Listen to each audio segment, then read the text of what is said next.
가진 조직폭력배 일당이 검거됐습니다. 이들은 이 총으로 반대파들을 살상하기 위해서 사격 연습까지 했고, 특히 이 조직의 우두머리는 감옥에서 출소한 뒤에 제보자에게 보복을 하기도 했습니다.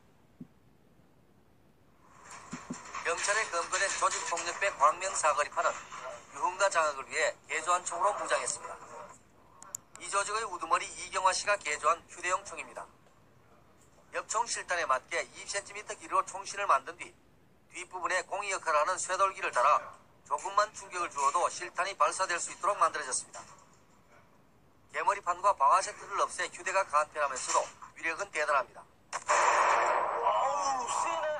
경찰 조사 결과 이 씨와 조직원 10명은 지난 95년 4월부터 부천과 안산 등지로 30여 차례나 거처를 옮기며 체육관 등지에서 체력 단련을 하고 개조한 총기로 사격 연습을 해온 것으로 드러났습니다. 준비만 해둔 거예요.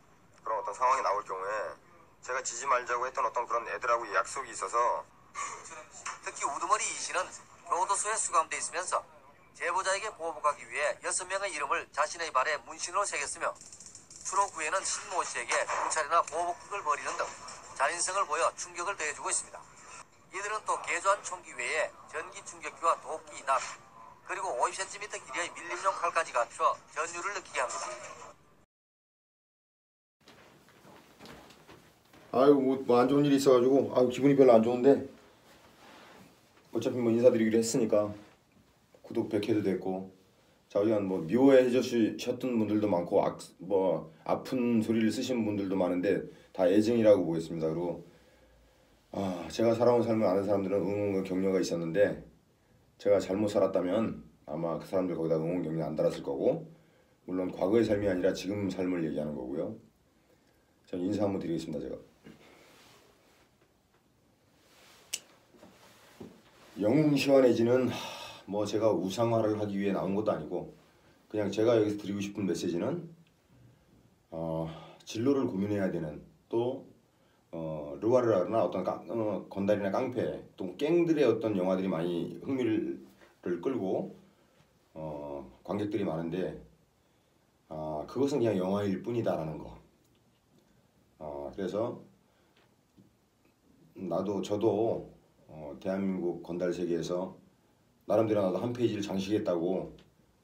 건달의 이력은 자기 자신의 사건입니다. 사건, 자기가 저지른 사건으로 치자면 나도 뭐 그렇게 생각하는 사람인데, 둘째가라면 서로 할 정도로 그렇게 화려한 것들, 새로운 것들 많이 시도했던 사람이고, 뭐 총기를 가지고 경찰서를 습격하려고 했었고, 나를 추격하는, 또 내 적들을 총으로 쏘기 위해 쏘아가기 위해 다이너마이트까지 준비하고, 여러 명이 있을 때를 대비해서 또 총기를 다 1인 하나씩 소지해서 사격 연습까지 시키고, 그리고 물론 하늘이 나를 도왔는지 여권을 다 준비하고 해외로 뜨기 위해 사건 치고 D-Day 잡아놓고 있을 때 다행히도 내가 경찰에 발각돼서 뭐 충격전까지는 아니더라도 그렇게 잡히면서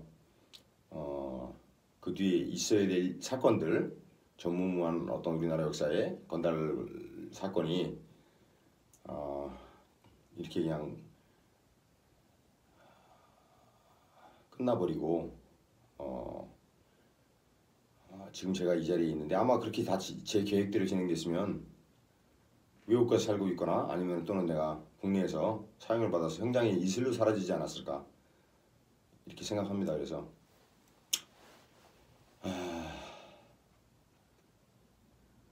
아까도 말했듯이 이렇게 진로를 결정해야 될 어떤 그런 시기에 있는 분들, 또 영화나 이런 것들을 보고 그냥 영화일 뿐인 것을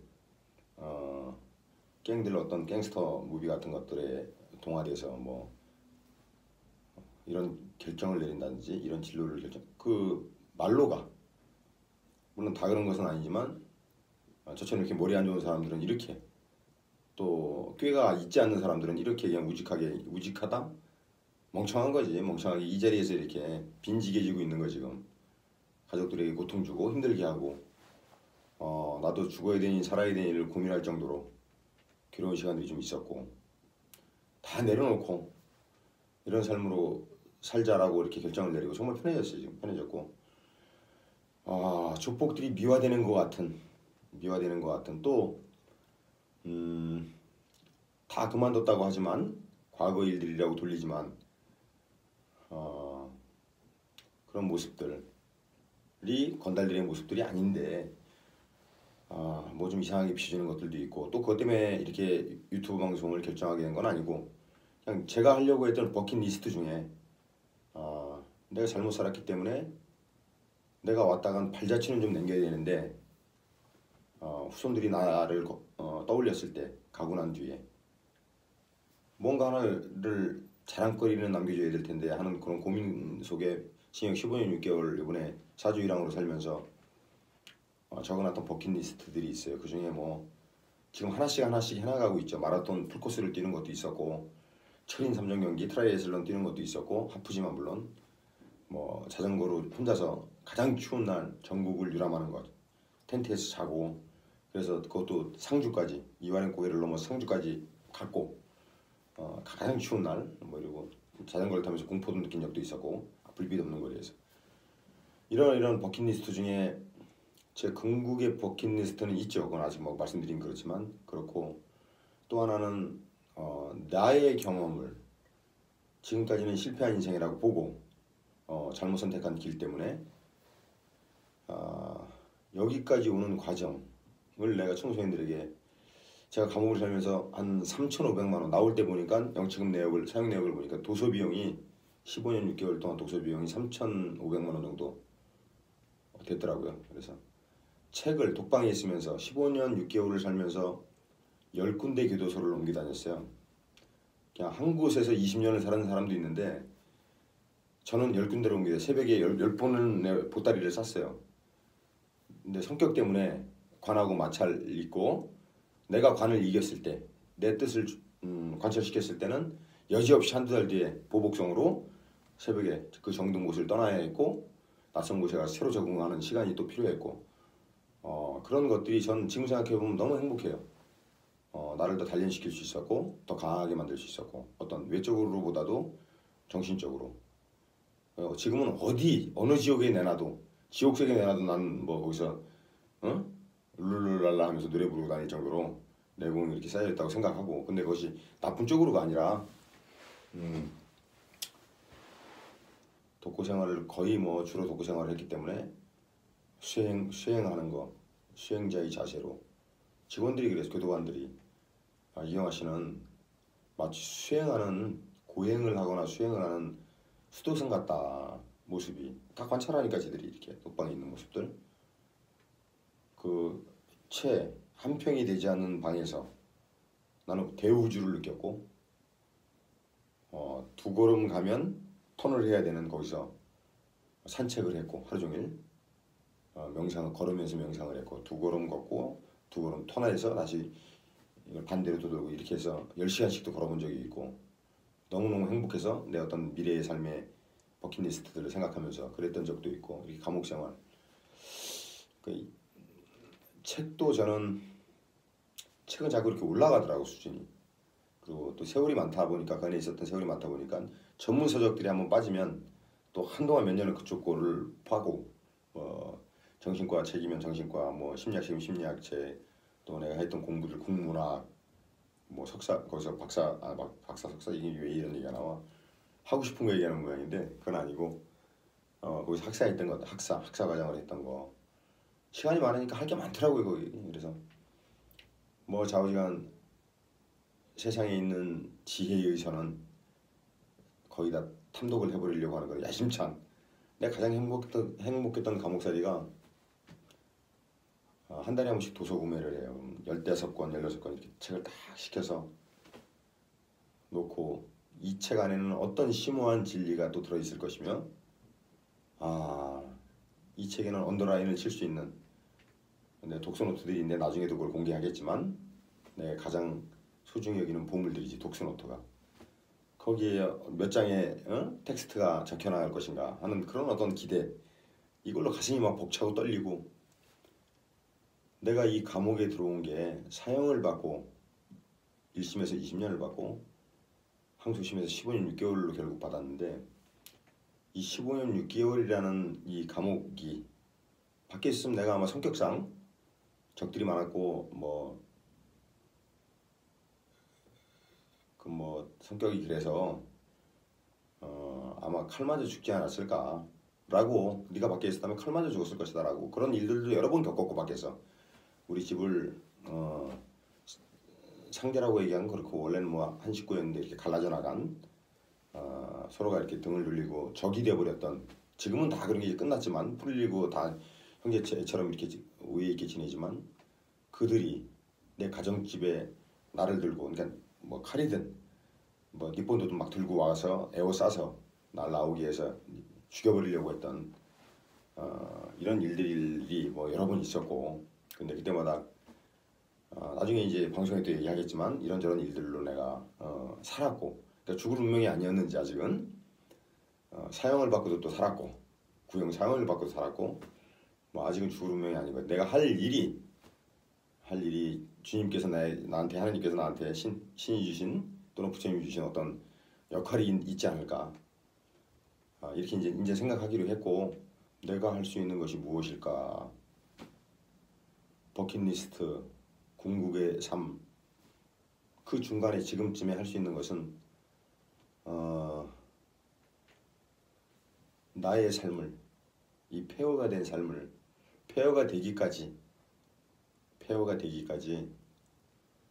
이런 과정을 거쳤고, 이런 아직 어떤 상황 판단이 되지 않고 정신이나 어떤 그런 것이 진로를 결정하기에는 스스로 미흡한 그런 시기에 있을 친구들이 이 길을 갈까봐 내 얘기를 들려줌으로써, 여기는 그렇게 영화처럼, 드라마처럼 화려하지도, 그리고 아름답지도 신이롭지도 않다라는, 물론 또 그렇지 않은 것도 있지만 그런 어떤 것을 좀 들려주고, 그들이 나를 통해서 다른 길로, 그들이 애초에 신이 정하신 그 길로 이렇게 갈 수 있도록 하는 역할이 지금 나에게 부여된 신의 어떤 숙제가 아닌가. 청소년들, 대학생들 버킷리스트 중에 그런 게 있어요. 그들 앞에서 인문학을 한번 강의해보고 싶은 거. 또 버킷리스트에 있어서 성공에 대해서 한번 할 수 있는 기회가 있었는데, 신용복 교수님이 이제 돌아가셔서 이렇게 얘기되던 것들이 이제 무산돼 버렸는데, 그런 것들, 책을 많이 읽었으니까 내가 책 속에서 또 내 어떤 선 경험에서 이렇게 좀 들려주고 싶었고, 그러면 그들이 요만큼이라도 자기들 진로를 결정하는 데 있어서 도움이 된다면, 내가 요만큼의 어떤 이 사회에 왔다 간 흔적은 남기지 않을까. 저는 제 사건을 얘기해야죠. 사건 다시 떠올리기 싫다. 치열했던 사건들. 좌우전 검사가 사형을 구형했고 20년을 구형하겠다고 했는데, 쪽지 구형이 20년이었는데 총기를 만들어준 자를 불어라. 그래서 내가 안 불었어, 총기. 내가 걔한테 총기를 만들어 달라고 부탁을 할 때 걔가 내가 잘못되면 어떻게 되냐. 그래서 내가 죽더라도, 흥장의 이슬로 사라지더라도, 설령 단두대 이슬로 사라지더라도 너는 내가 지켜줄게 라고 그냥 섣부른 약속을 했지만, 그 약속이 딱 떠올라서 걔를 불지 않았다. 그래서 검사가 너 그거 불지 않으면 너 사형구형하겠다 라고 해도 해라 라고, 진짜 의리가 있어서가 아니라 순박한 약속을 지키기 위해 그냥 불지 않았어요, 나는. 그래서 사형을 구형하더라고, 검사가. 그때 동생놈 중에 그놈이 20년을 받았나? 무기를 받으면서 내 덕분에 전부 다 구형을 많이 받았는데, 더블 이상으로 검사한테 밉보여서. 대훈이라는 동생이 있어, 6년 밑에. 우리 사건을 같이 살았던. 구형들 나 사형, 무기 뭐 20년 막 이렇게 쭉 받아갖고 나오니까, 나오면서 대기실로 나오면서 그러더라고. 구형 시원하게 받았네 우리. 그리고 까라락 웃었다고 전부 다. 구형 그렇게 받거든. 그때의 심정, 사형 구형 받을 때의 심정, 뭐 설마 사형까지야 내가 받겠냐. 항소심 가고 뭐 가면, 대법 가면 깎이겠지 하는 생각이 있었으면서도 검사가 사형에 처해 주십시오 할 때 총알이 여기를 뚫고 나가는 것 같은 느낌. 총알이 여기를 빵 뚫고 나가는 것 같은 잠깐 동안의 멍함, 멍함 그런 게 있었고, 재판 과정에 또 광명경찰서 우대 반대편 적쪽에서 이제 뭐 그런 것도 아니지만 우리 집에 연장들 다 들고 니본도 사시미 다 들고 나를 작업하려고 집을 에워싸고 왔을 때 그들과 같이 왔던 형사팀들, 그러니까 작전을 그렇게 니들이 1차적으로 이경화가 나오면 작업해서 죽여버려라. 만약 이경화가 도망을 간다면 니네들 뚫고 니네들 어떻게 뚫고 도망을 간다면 우리가 뒤에서 총으로 쏘겠다 라는 이런 진짜 웃지 못할 이런 뭔가를 우리 적들하고 이렇게 해서 거기에 관계된 직원이 구속이 됐어요. 형사반장이. 지금은 뭐 광명시 제일 큰 그룹에 건설 그룹에 거기 뭐 잘리고서 이제 거기 옷 벗고 거기 들어가 계신데 그분한테 미안은 해. 미안은 하지만 시대적으로 다 나도 아팠던 일들이고, 오히려 그분은 거기 가서 또 잘 됐을 그 삶이 더 나을 수도 있고 내 원망을 하실 수도 있겠지만 그건 원망할 게 아니라 그 시대적으로 감정적으로 갈 수밖에 없었던 그런 슬픈 일들이고,